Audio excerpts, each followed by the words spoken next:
Selamat sore Tribuners, jumpa lagi bersama saya Fiorena Jeretno pada program Highlight Koran Tribun Timur edisi hari ini, tentunya Kamis 21 Mei 2026. Dan tentunya juga beragam informasi terupdate akan kami sajikan untuk Anda pada tayangan ini.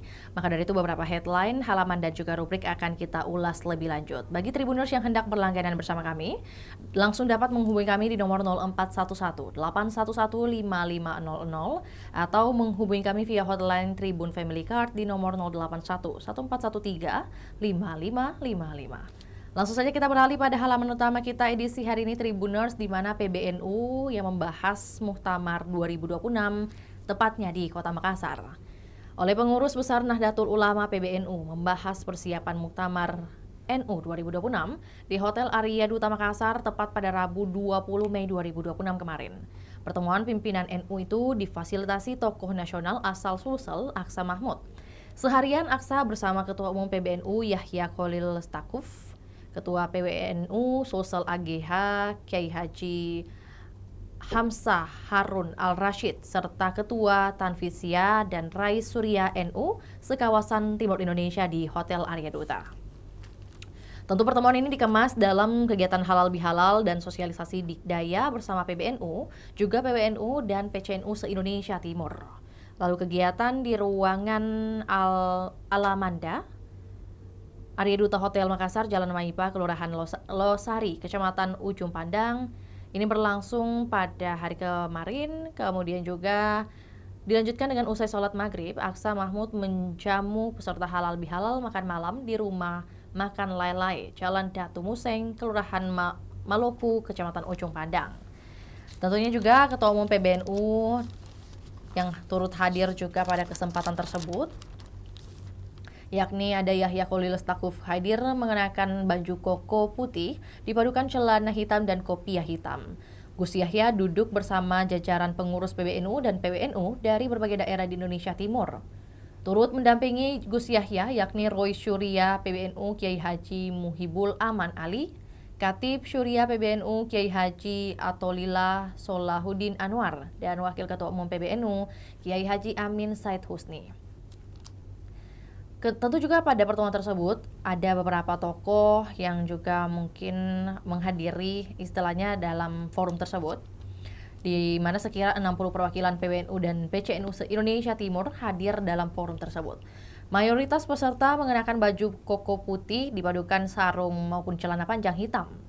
Lalu menurutnya dikatakan oleh Gus Yahya, agenda serupa sebelumnya telah digelar di Kota Samarinda, Kalimantan Timur. Kini kegiatan dilanjutkan di Kota Makassar. Dan ia menyebut dialog tersebut menjadi bagian penting dalam persiapan mental seluruh pengurus dan kader menjelang Muktamar NU ke-35. Rencananya, Muktamar NU akan digelar pada 1-5 Agustus 2026. Muktamar merupakan forum permusyawaratan tertinggi dalam organisasi Nahdlatul Ulama yang dilaksanakan 5 tahun sekali. Nah, salah satu agenda utama yakni pemilihan ketua umum dan penyusunan kepengurusan baru PBNU. Gus Yahya berharap Muktamar NU berjalan sesuai nilai-nilai keulamaan, dan ia menilai dalam beberapa waktu terakhir Muktamar NU cenderung berubah menjadi arena politik dan silang pendapat semata. Lalu headline berikutnya adalah nama Menhaj yang mengemuka, di mana menjelang Muktamar Nahdlatul Ulama, wacana munculnya figur alternatif memimpin PBNU mulai mengemuka. Usulan tersebut datang dari Kabupaten Jember, Jawa Timur, di mana muncul dorongan agar Menteri Haji dan Umrah Republik Indonesia Irfan Yusuf Hashim atau Gus Irfan maju sebagai calon Ketua Umum PBNU berpasangan dengan Kiai Haji Mustafa Bisri atau Gus Mus sebagai calon Rais Aam PBNU. Nah, usulan itu disampaikan Madini Faruk atau Gus Mamak, yang merupakan cicit pendiri dari dan penggerak NU Kiai Haji Wahab Hasbullah. Sekaligus merupakan cucu Rais Aam PBNU periode 1984 hingga 1991, Kiai Haji Ahmad Siddiq. Nah, saat ini Madini menjabat sebagai Ketua Yayasan Pondok Pesantren Riyadlus Solihin Jember. Menurut dia, munculnya gagasan duet Gus Irfan dan Gus Mus tidak lepas dari dinamika internal PBNU menjelang Muktamar NU ke-35, termasuk isu konflik yang kemudian juga hingga polemik konsesi tambang yang belakangan ramai dibahas di lingkungan NU. Selanjutnya ada juga informasi yang sejalan dengan panitia yang telah mengumpulkan 299 kantong darah, di mana ini juga merupakan kolaborasi dari Tribun Timur, Lions Club Makassar, khususnya Lion Club Makassar 1, lalu ada Karebo Siling dan UTD Sulsel. Antusiasme warga Kota Makassar dan sekitarnya mewarnai kegiatan donor darah yang digelar di Karebo Siling, Jalan Ahmad Yani Makassar pada Rabu 20 Mei 2026. Kegiatan sosial tersebut berhasil mengumpulkan 299 kantong darah dari target awal yang hanya di angka 250 kantong darah. Adapun sebanyak 363 peserta ikut mendaftar untuk mendonorkan darahnya. Selanjutnya juga bahwa ada 64 orang yang tidak memenuhi syarat kesehatan sehingga tidak dapat mengikuti kegiatan donor darah tersebut. Nah, aksi donor darah ini atau juga aksi kemanusiaan ini merupakan kolaborasi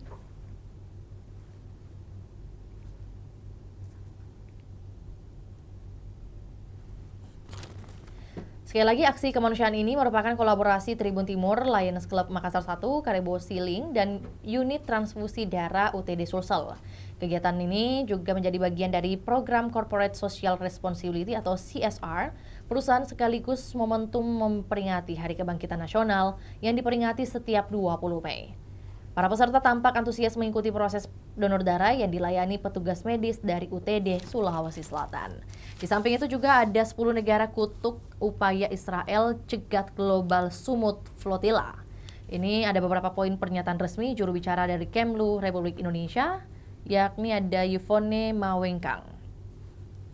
Yang pertama adalah Indonesia bersama 9 negara lainnya yang mengeluarkan pernyataan bersama yang mengutuk keras serangan Israel terhadap GSF atau Gaza Freedom Flotilla atau Sumut Flotilla. Lalu kemudian poin kedua, perwakilan Republik Indonesia di luar negeri terus berada dalam posisi siaga untuk menindaklanjuti setiap notifikasi dari otoritas setempat, memantau perkembangan situasi serta memverifikasi posisi dan kondisi para warga negara Indonesia. Yang ketiga, Kemlu Republik Indonesia tengah menyiapkan langkah-langkah perlindungan bagi WNI yang disesuaikan dengan kebutuhan nyata di lapangan. Yang keempat adalah pemerintah Indonesia mendesak keras Israel untuk, yang pertama, segera membebaskan seluruh kapal dan awak misi kemanusiaan internasional yang ditahan. Yang kedua, menjamin kelanjutan penyaluran bantuan kemanusiaan kepada rakyat Palestina sesuai dengan hukum humaniter internasional. Kemudian di sisi lain juga ada informasi yang kami hadirkan ketika cinta klub melampaui batas. Hasilnya refleksi sosiologis atas perilaku supporter sepak bola. Ini adalah opini yang kami hadirkan pada halaman 2. Untuk lebih lengkapnya nanti Tribuners ketika berlangganan ataupun juga bisa membaca secara real time di website kami dengan mengetikkan judul ketika cinta klub melampaui batas. Selanjutnya tentu ada juga kami tampilkan infografis informasi atau profil dari As'ad Aras Muhammad. Kemudian ada 9 WNI yang ditangkap Israel, lengkap juga dengan nama-nama dari rekan-rekan kami yang kemudian saat ini ditangkap oleh Israel.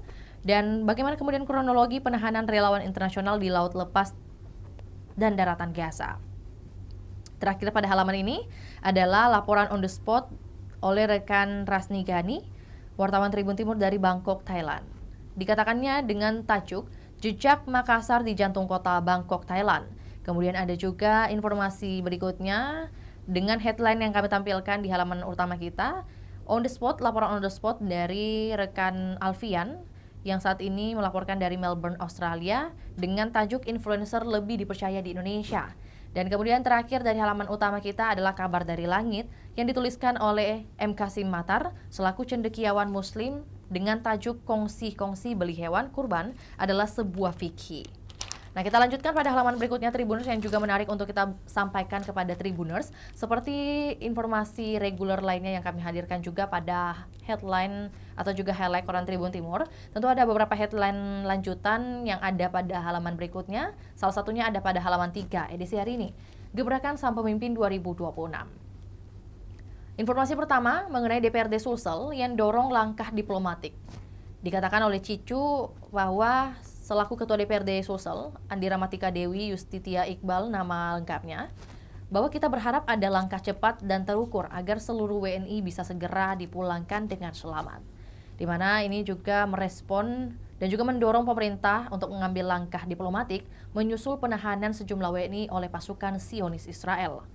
Para WNI ditahan saat menjalankan misi kemanusiaan menuju jalur Gaza. Mereka mengikuti pelayaran kemanusiaan Global Summit Flotilla atau GSF 2.0 di perairan internasional Laut Mediterania. PLT Sekretaris DPW Partai Nasdem Sulsel itu meminta Kementerian Luar Negeri segera bergerak cepat. Dan ia menilai komunikasi intensif dengan berbagai pihak internasional perlu dilakukan demi memastikan keselamatan para relawan asal Indonesia. Para relawan datang membawa bantuan kemanusiaan untuk warga Palestina yang terdampak krisis di Gaza.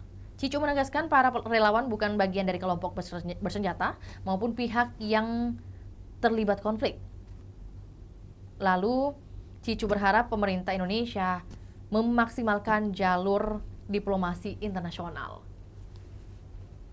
Selanjutnya, Tribuners termasuk menjalin komunikasi dengan negara-negara yang memiliki hubungan diplomatik di kawasan Laut Mediterania. Dan dikatakan Kemlu RI terus memantau perkembangan situasi menyusul penangkapan 5 WNI oleh militer Israel di perairan Mediterania Timur. Adapun kelima WNI tersebut merupakan bagian dari delegasi Global Peace Convoy Indonesia atau GPCI, dan mereka ini tergabung dalam misi kemanusiaan Global Summit Flotilla menuju Gaza, Palestina. Oleh juru bicara Kemlu, Yovene Mawengkang mengatakan, 5 dari 9 WNI anggota GPCI dilaporkan telah ditangkap militer Israel. Maka dari itu dilanjutkan juga oleh Sutrawati, yang juga berharap Presiden Prabowo Subianto membantu pembebasan putranya, Andi Angga Prasadewa. Angga merupakan relawan asal Makassar yang ditangkap pasukan Zionis Israel di perairan internasional Laut Mediterania. Ia ditangkap saat mengikuti misi kemanusiaan menuju Gaza, Palestina. Menurutnya, keluarganya hanya bisa berharap kepada pemerintah untuk membantu proses pembebasan putranya. Lalu berikutnya, Tribuners.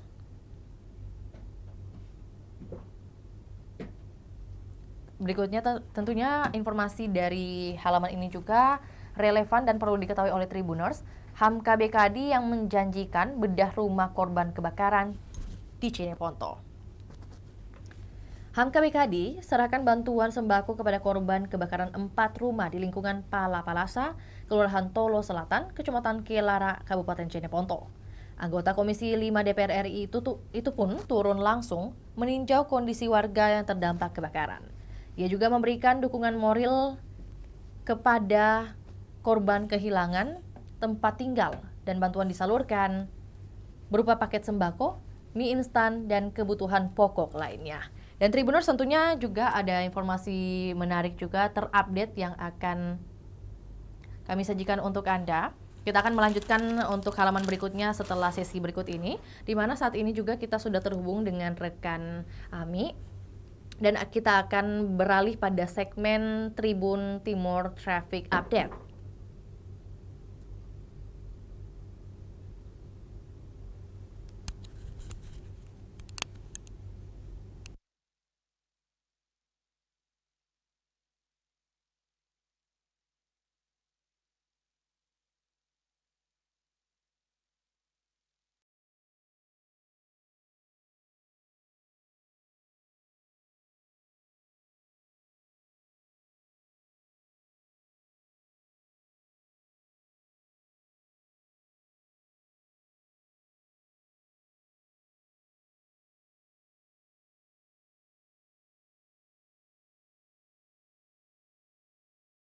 Segmen highlight Koran Tribun Timur.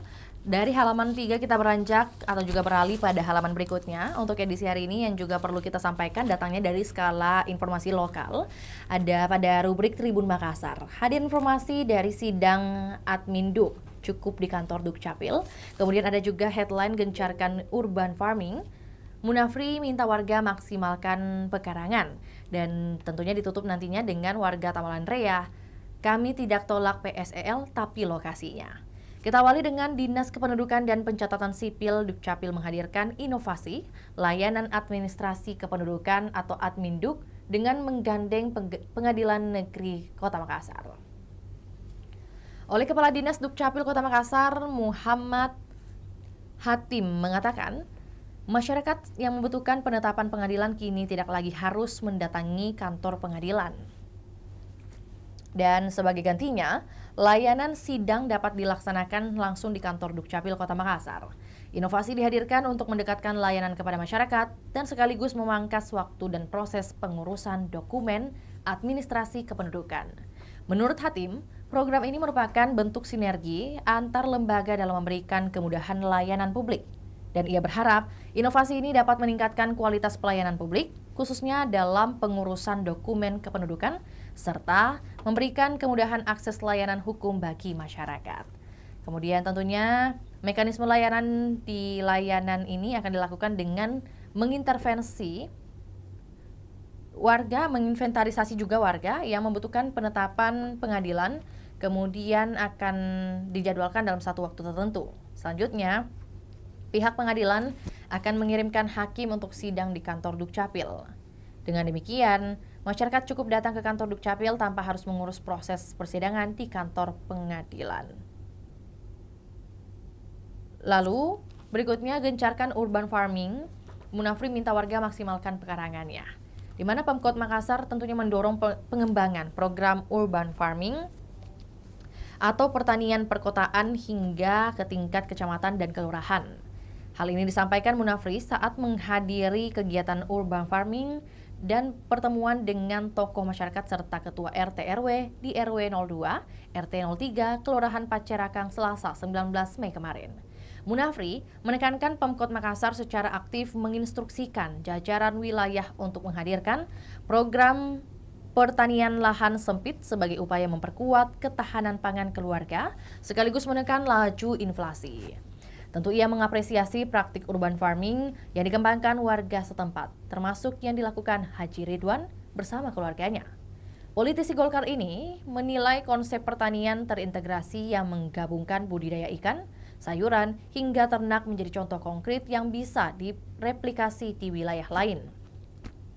Adapun sejumlah wilayah di Makassar yang telah lebih dulu mengembangkan konsep serupa, di Tamalate misalnya, kelompok masyarakat membudidayakan kangkung dengan masa panen sekitar 20 hingga 21 hari dan mampu menghasilkan hingga 150 kg. Hasil panen tersebut telah terserap pasar lokal seperti program makan bergizi gratis yang membutuhkan pasokan rutin setiap hari. Adapun pola kerjasama ini dinilai saling menguntungkan antara kelompok tani dan pelaku usaha. Dan terakhir dari halaman ini, Tribuners, sebelum kita beralih pada segmen berikutnya, di mana warga Tamalen Raya menyatakan bahwa kami tidak menolak PSEL, tapi lokasinya. Di mana kebijakan pemerintah pusat mengembalikan lokasi rencana proyek pengolahan sampah menjadi energi listrik Kecamatan Tamalen Raya, Makassar, menuai gelombang penolakan. Warga Kelurahan Bira, Kecamatan Tamalen Raya menyatakan keberatan. Alasannya, lokasi pembangunan dinilai terlalu dekat dengan pemukiman. Kondisi tersebut disebut berpotensi menimbulkan dampak buruk terhadap kesehatan serta lingkungan. Adapun aspirasi warga disampaikan langsung dalam pertemuan antara pemerintah Kota Makassar bersama perwakilan masyarakat yang tergabung dalam gerakan penolakan pembangunan PSEL di kantor Balai Kota Makassar, Jalan Jenderal Ahmad Yani, Kota Makassar pada Selasa 19 Mei kemarin. Dan dikatakan oleh Akbar bahwa ini dipimpin juga langsung oleh Akbar. Akbar menyinggung proses pembahasan proyek pada tingkat pusat, termasuk saat sidang yang melibatkan Kementerian Keuangan dan pihak PT Sarana Utama Sinergi atau PT SUS.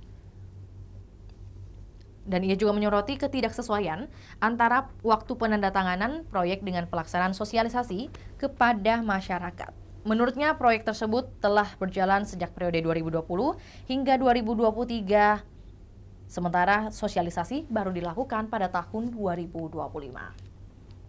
Dan itulah informasi yang bisa kami bagikan pada segmen pertama di informasi highlight Koran Tribun Timur. Selanjutnya kita akan beralih pada segmen berikutnya untuk edisi hari ini, informasi terupdate mengenai Tribun Timur Traffic Update. Saat ini kita sudah terhubung juga dengan rekan Ami yang akan melaporkan bagaimana pantauan di lokasi mengenai kemacetan ataupun juga mungkin arus jalan saat ini. Saat ini sudah terhubung rekan Ami bersama kami, dapat mendengar suara saya dengan jelas?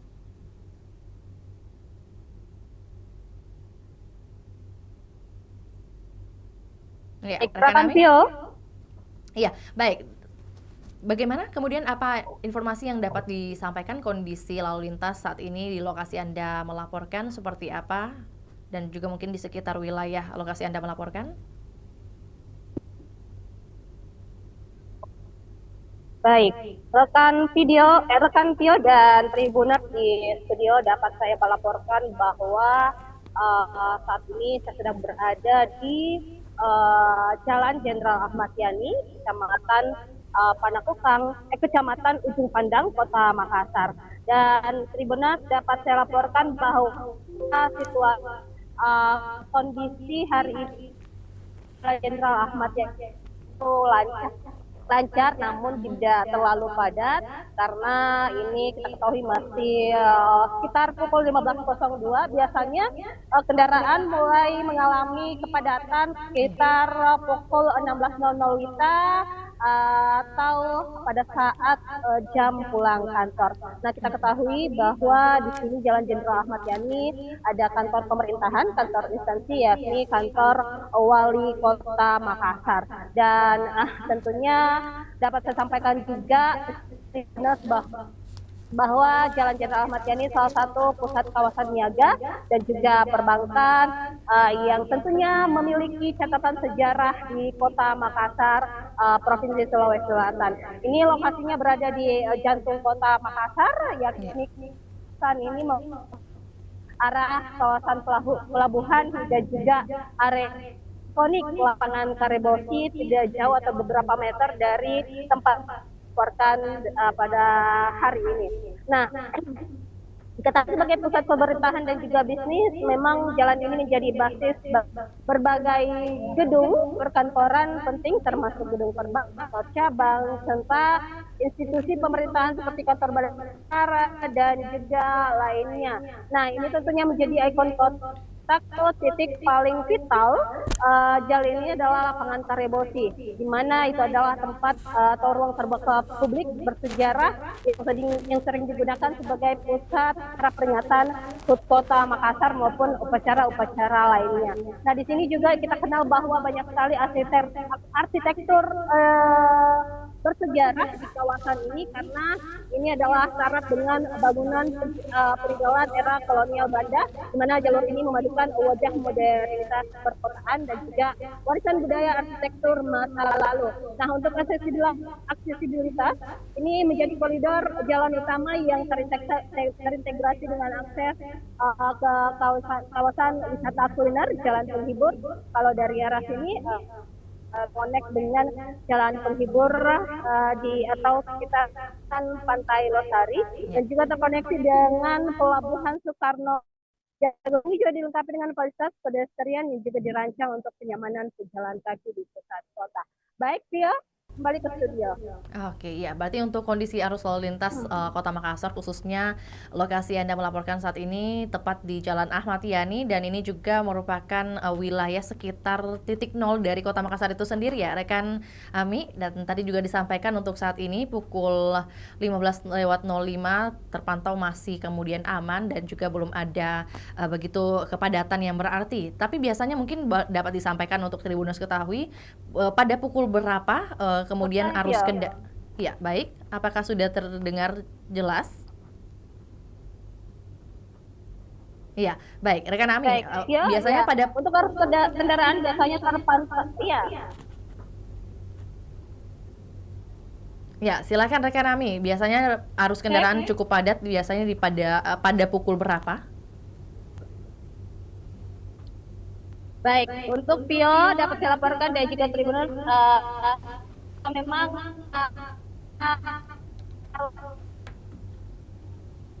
satu kendaraan melaju dari berbagai arah tentunya, dan ini adalah pusat jantung kota dan biasanya untuk kepadatan arus lalu lintas di wilayah ini terjadi sekitar pukul pagi hari atau jam berangkat ke kantor sekitar pukul 7 WITA sampai pukul 9.00 WITA. Kemudian nanti pada saat pulang kantor atau sekitar pukul 16.00 WITA sudah mulai terpantau mengalami kepadatan. Dan biasanya jika ada aksi demonstrasi yang berlangsung di depan kantor Balai Kota Makassar maupun di depan Polrestabes Makassar, tentunya ini sering terjadi kepadatan, kemacetan ataupun crowded dikarenakan banyaknya massa yang mengepung jalanan ini untuk menyampaikan aspirasi mereka terhadap tuntutan-tuntutan saat seperti itu. Oke, baik. Ya, terima kasih atas laporannya di sore hari ini rekan Ami. Selamat kembali bertugas. Kami menunggu update terbarunya. Bagaimana kemudian arus kendaraan ataupun juga arus lalu lintas tempat lokasi Anda melaporkan. Selamat kembali bertugas. Dan tentunya Tribuners, terima kasih Anda senantiasa menyaksikan program Highlight Koran Tribun Timur, dan juga pastinya kami ikuti juga dengan segmen berikutnya, yakni Tribun Timur Traffic Update. Ikuti terus perkembangan terbarunya melalui kanal YouTube Tribun Timur, juga Facebook Tribun Timur, ataupun secara real time di website kami www.tribuntimur.com. Saya Fiorena Jeretno mewakili tim yang bertugas pamit undur diri. Selamat sore dan sampai jumpa.